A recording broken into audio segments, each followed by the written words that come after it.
What's up guys, my name is Ace, and I know the double XP weekend is coming to an end, or probably already has come to an end by the time this video goes out, but throughout this weekend, I was seeing a ton of complaints and a lot of comments mentioning that double XP wasn't working properly in Black Ops 6, and I was also linked to some videos that were showing some weird stuff going on with double XP, so I decided yesterday, while double XP was still active, to dive in and do a bunch of data collection and testing to see exactly what's going on here, and to see if double XP was in fact working properly. And I also, at least initially, got some really weird looking results until I remembered some key things about double XP from the past in Call of Duty, and applied that while breaking down the numbers. And I actually found out the way they display XP is actually really screwed up in this game. However, double XP was in fact working, at least in multiplayer. That's something I should specify here. All of this testing was only done with multiplayer. Didn't do any zombies testing. I don't play Warzone or anything like that. So this is just for multiplayer. Now let's just go over what I did here to figure out what was going on. Now the methodology I used, unfortunately, is killing my win-loss ratio, but what I initially wanted to establish was how much XP do you get for an elimination, depending on the game mode and also the map. And the map actually does come into play here. So what I do is before a match, I'd record exactly how much XP I needed to get to my next level. You can see that in the progression tab. Then I would join a match in the particular game mode that I was looking for. I would get one single elimination, and then I would back out of the game. And if I happened to get a medal alongside that elimination, I factored that in as well, and that allowed me to find out exactly how much XP you get per kill, depending on the mode as well as the map. Although, of course, just to be clear, I wasn't able to collect data for every single map, for every single game mode. That would take weeks of testing, but I did collect enough data to at least see the trends that are taking place here. So for regular maps, for instance, in Hardpoint, without double XP, it appears you get 100 XP per elimination.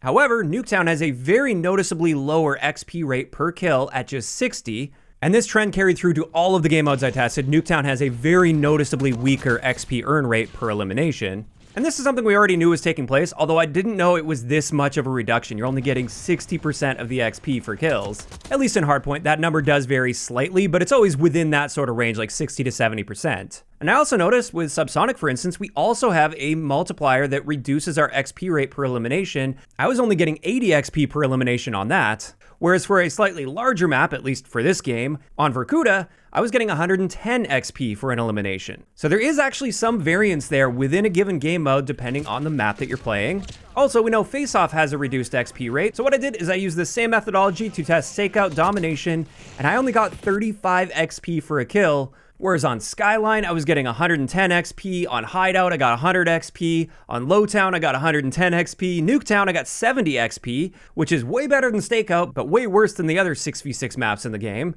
And that really goes to show that the face-off modes significantly reduce the amount of XP you earn per kill, and we already knew that. That was actually part of the Season 1 update. They mentioned they were making adjustments to that and reducing XP earn rates on face-off. But again, I didn't realize it was that big of a hit. Now, using this information with XP per kill, I then went in and played entire matches, and I made sure to calculate my match bonus, which shows up in the victory screen or defeat screen. Then there's that little animation with the wheel that pops up that shows how much XP you earn in a match, and it will always show you your match XP, and then if it's double XP weekend, it will then after that show you how much you get with double XP, and that value is always doubled from your match XP. Which at first glance, that makes sense of course, right? Well, that's actually wrong, and this is where a lot of the confusion is coming from.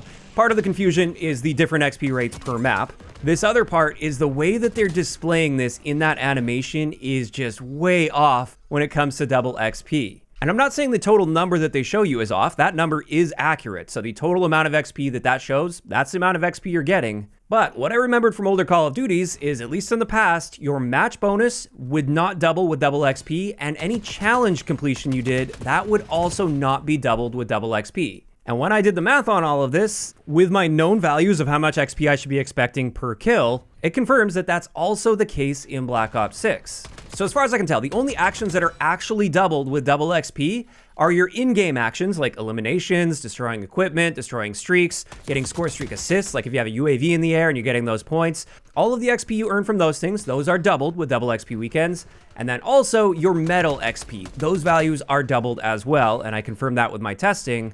Whereas that animation you see at the end, it's very misleading, and I really don't like what they're doing here because it is leading to a lot of confusion. What it appears they're actually doing with that is they tally up all of the XP you earned. So all of those values that I just talked about, they double those. Then they just tag on the match bonus and your challenge XP completion on top of that, which remember, for our total XP in the match, we don't double those values. And that's the total amount of XP that it will be displaying for you at the end of everything. However, in order to get that animation showing that you were getting double XP there, they just take that value and divide it in half to show that animation that you're getting double XP. And that is not an accurate way of showing what XP is actually being doubled and what's not being doubled. And that's what leads to really weird results if you try to do the math using that wheel. So with that animation, they're not properly breaking down the sources of XP and what's being doubled and what's not being doubled in order to get that correct total value at the end of it.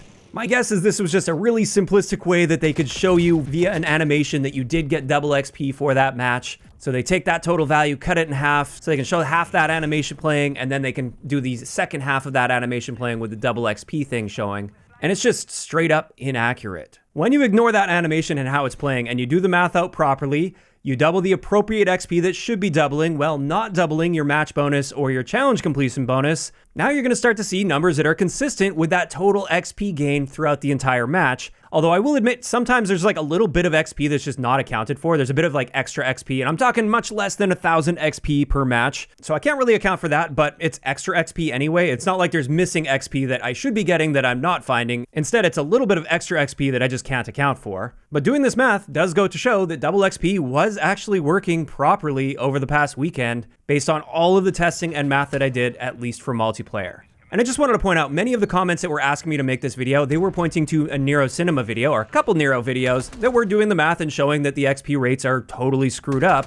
And just to be clear, not picking on Nero with this one, he did the math based on how they were displaying the XP in-game, which is totally reasonable. You really have to take things a lot deeper to get the correct numbers and figure out exactly what's going on here. And that's an in-game problem, not a Nero problem here. He trusted how that animation worked by just taking that half XP, which they were then doubling to get your double XP, which we know doesn't account for doubling with the match bonus and all that stuff. I know I'm repeating myself a lot with that, but because of that, it made his numbers look awful. And again, that's what I was initially seeing with my numbers as well, until I broke it down further. And if I take those same values Nero was showing on the screen and applying the known XP values that you should be getting, which for Team Deathmatch on most maps is 150 XP per kill, now the total amount of XP he was getting, which is double the amount he was showing on the screen because he was stopping it before it doubled, it's displaying accurately, or again, at least within a couple hundred XP. There's a little bit of bonus XP that's not accounted for there. So yeah, double XP was in fact working over the past weekend. However, the game does a terrible job at properly displaying what gets doubled and what doesn't get doubled. And that's some feedback I wanted to provide with this video. It would be much better if we could get a proper breakdown of all of our XP sources in that after action report.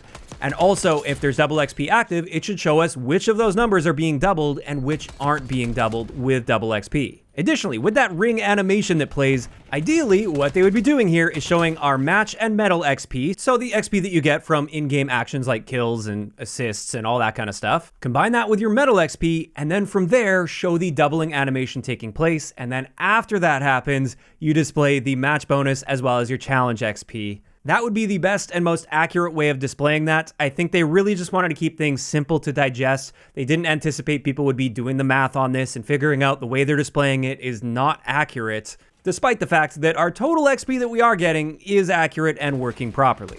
Now, another thing, just my quick thoughts on maps having different XP rates.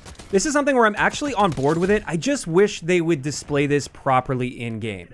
I think it should be very clear that when you're joining a Nuketown game, your XP values for eliminations are going to be multiplied by 0.6 or 0.7 to get your actual XP values for that game. Or with Stakeout, for instance, you're just going to get like 30% of the XP that you would normally get for your kills. I understand why they cut that XP down. They don't want everybody always just playing nothing but Nuketown 24/7 or Stakeout 24/7, for instance, because as it is right now, I'm sure a huge portion of the player base is already doing that, because those modes are really good still for getting challenges completed, because you can rack up a lot of kills and therefore like a lot of headshots, for instance, in a short period of time on those maps.